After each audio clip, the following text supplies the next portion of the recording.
Olá, bom dia, queridos amigos do meu coração. Estamos de volta com mais uma leitura do livro O Céu e o Inferno, um livro escrito por Allan Kardec e pelos Espíritos e traduzido por Manuel Quintal. Nós estamos na parte em que a senhorita Emma aparece e fala com a gente. E antes da gente começar, a gente vai fazer uma prece e a gente vai orar pelos espíritos dos desencarnados pelo Covid. Para isso eu estou usando uma lista que tem no Wikipedia, que é lista dos mortos, lista de mortes por Covid. E eu vou orar por essas pessoas, pelos nomes que estão na lista. Se vocês quiserem, durante a oração, vocês podem pensar também nas pessoas que morreram recentemente, tá bem? Tanto faz se foi pelo Covid ou não. E aí a gente começa a oração assim: Deus Todo-Poderoso, que vossa misericórdia se estenda sobre a alma de... E aí a gente vai falar: Irmão Lázaro, Herzen Guzmão, Zeno Veloso, Major Olímpio, Helenês Cândido. Irmão Lázaro foi um cantor gospel e político, deputado federal pela Bahia, morreu aos 54 anos. Herzen Guzmão foi um jornalista e político, prefeito de Vitória da Conquista, morreu aos 72 anos. Zeno Veloso foi jurista, notário, professor e político, deputado estadual do Pará. Ele morreu aos 75 anos. Major Olímpio foi policial militar e político, senador por São Paulo, morreu aos 58 anos. Helenês Cândido, político, governador de Goiás, morreu aos 86 anos. Euclides Scalco, político, diretor-geral da Itaipu Binacional e ministro-chefe da Secretaria-Geral da Presidência, morreu aos 88 anos. David Dias Pimentel, bispo católico, bispo de São João da Boa Vista, morreu aos 79 anos. Silvio Faveiro, um político, deputado estadual do Mato Grosso, morreu aos 54 anos. Mauro Aparecido dos Santos, bispo católico, arcebispo de Cascavel, morreu aos 66 anos.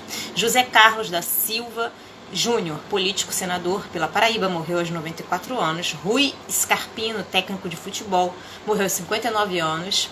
Frederico Campos, político, governador de Mato Grosso, morreu aos 93 anos. Eider Abas Palheta, futebolista, morreu aos 87 anos. E Flávio Pinho, futebolista, morreu aos 91 anos. A gente vai ficar por aqui na lista, é uma lista muito grande. Cada dia a gente lê um pouquinho, ora um pouquinho para cada uma dessas pessoas. E aí a gente continua falando assim: Deus Todo-Poderoso, que vossa misericórdia se estenda sobre a alma dessas pessoas que acabais de chamar para vós, possam ser contadas em seu favor as provas por que passaram na terra, e as nossas preces abrandar e abreviar as penas que ainda tenham de sofrer como espíritos. Vós, bons espíritos, que viestes receber essas criaturas, e vós, sobretudo, que sois os seus anjos guardiãos, assisti essas pessoas, ajudando-as a se despojar da matéria.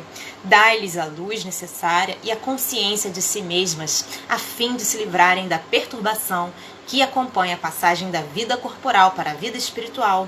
Inspirai-lhes o arrependimento de suas faltas e o desejo de repará-las, para apressar os seus progressos rumo à eterna bem-aventurança. E a vós, aí a gente fala novamente: Irmão Lázaro, Herzen Guzmão, Zeno Veloso, Major Olímpio, Helenês Cândido, Euclides Scalco, David Dias Pimentel, Silvio Faveiro, Mauro Aparecido dos Santos, José Carlos da Silva Júnior, Rui Scarpino, Frederico Campos, Heider Abas Palheta, Flávio Pinho. Vós, que acabas de entrar no mundo dos espíritos, quero dizer que, não obstante aqui, encontras entre nós, e nos veem e nos ouvem, pois apenas deixastes o corpo perecível, e que logo será reduzido à poeira. Deixastes o envoltório grosseiro, sujeito às vicissitudes e a morte, e conservastes apenas os envoltórios etéreos, imperecíveis e inacessíveis aos sofrimentos materiais. Se não vivem mais pelo corpo, vivem, entretanto, pelo espírito, e essa vida espiritual está isenta das misérias que afligem a humanidade. Não tem mais sobre os olhos o véu que nos oculta os esplendores da vida futura. Podem agora contemplar novas maravilhas, enquanto nós continuamos mergulhados nas trevas. Vocês vão percorrer o espaço, visitar os mundos em plena liberdade, enquanto nós rastejamos penosamente na terra, presos aos nossos corpos materiais, semelhantes a um pesado fardo. Os horizontes do infinito se desvendarão diante de vós, e ao ver tanta grandeza, vocês compreenderão a vaidade das ambições terrenas, as nossas aspirações mundanas e das alegrias fúteis a que os homens se entregam. A morte para os homens é apenas uma separação momentânea no plano material, do exílio em que ainda nos mantém a vontade de Deus, os deveres que ainda temos de cumprir neste mundo. Nós vos seguiremos pelo pensamento, até o momento em que nos seja permitido juntar-nos novamente convosco, como agora vos reúnem aos que vos precederam. Não podemos ir ao vosso encalço, mas podem vir até nós. Vem, pois, atender os que vos amam e que também amastes. Ampara-os nas provas da vida, vela pelos que vos são caros, protege-os segundo as vossas possibilidades, suaviza-lhes as amarguras de saudade, sugerindo-lhes o pensamento de que estão agora mais felizes e a consoladora certeza de que um dia estarão todos reunidos num mundo melhor. No mundo em que estão, todos os ressentimentos terrenos devem extinguir-se. Que possas, para a tua felicidade futura, permanecer agora inacessível a eles. Perdoa, pois, a todos os que possam ter cometido faltas para convosco, como aqueles para os quais errastem, também vos perdoo.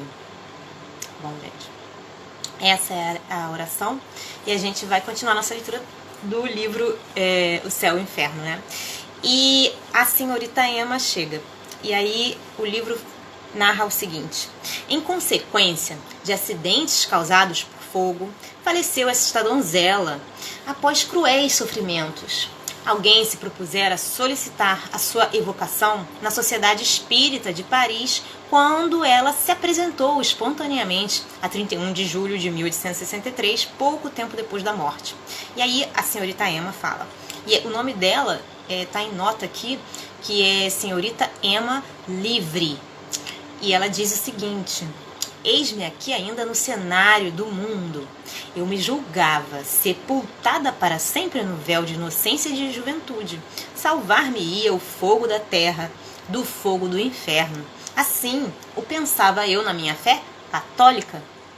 E, se não ousava entrever os esplendores do paraíso, minha alma tímida se apegava à expiação do purgatório, enquanto pedia, sofria e chorava. Mas quem dava ao ânimo abatido a força de suportar as angústias? Quem, nas longas noites de insônia e febre dolorosa, se inclinava sobre o leito de martírios? Quem me refrescava os lábios sedentos e escaldantes? Ereis vós, meu guia, cuja auréola branca me cercava, e ereis vós outros espíritos caros e amigos, que vinhais murmurar-me ao ouvido palavras de esperança e de amor. A chama que me consumia o corpo débil também me despojou das suas cadeias, e assim morri vivendo já a verdadeira vida. Não experimentei a perturbação. Entrei serena e recolhida no dia radiante que envolve aqueles que, depois de muito terem sofrido, souberam esperar um pouco. Minha mãe, minha querida mãe, foi a última vibração terrestre que me repercutiu na alma. Como eu desejo que ela se torne espírita, desprendi-me da terra, qual fruto maduro se destacasse da árvore antes do tempo. Eu não tinha sido tocada pelo demônio do orgulho que estimula as almas desditosas, arrastadas pelos sucessos embriagadores e brilhantes da juventude. Bendigo, pois, o fogo, o sofrimento, a prova que não passavam de expiação, semelhante a esses brancos e leves fios do outono, flutuo na torrente luminosa e não são mais as estrelas de diamante que me rebrilham na fronte, mas as áureas estrelas do bom Deus. E aí está assinado com o nome dela, Emma. E continua no livro que em 30 de julho de 1863, espontaneamente, o mesmo espírito concedeu em outro centro, em Havre, a seguinte comunicação. Ela fala assim: os que sofrem na terra são recompensados na outra vida. Deus é repleto de justiça e misericórdia para com os que aqui sofrem. Concede a felicidade pura e perfeita, que não se deveria temer os sofrimentos e tampouco a morte, se fosse possível aos pobres seres humanos saber os misteriosos desígnios de nosso Criador. Mas a terra é um local de muitas provações e frequentemente semeados de dores bem pungentes. Seja resignado se for ferido e diante de Deus, que é o Criador absoluto, inclinai-vos pela vossa bondade quando Ele vos dar um fardo pesado para suportar. Se ele vos chamar depois de grandes sofrimentos, se nenhum lamento ou murmúrio entrar em vosso coração, vereis como eram poucas essas dores e as penas na terra, quando percebeis a recompensa que Deus vos reserva. Bem cedo deixei a terra e Deus quis me perdoar e dar-me a vida daqueles que respeitam vossa vontade. Adorai e amai de todo o coração para sempre a Deus. Acima de tudo, orai firmemente. É nisto que consiste o vosso sustentáculo aqui na terra. A vossa esperança, a vossa salvação. Isso foi escrito por ela também, está assinado. Bom, gente, ficamos por aqui por hoje. Eu espero que vocês estejam gostando dessa leitura tanto quanto eu. Eu deixo para vocês um grande beijo e Deus abençoe. Até a próxima. Tchau, tchau.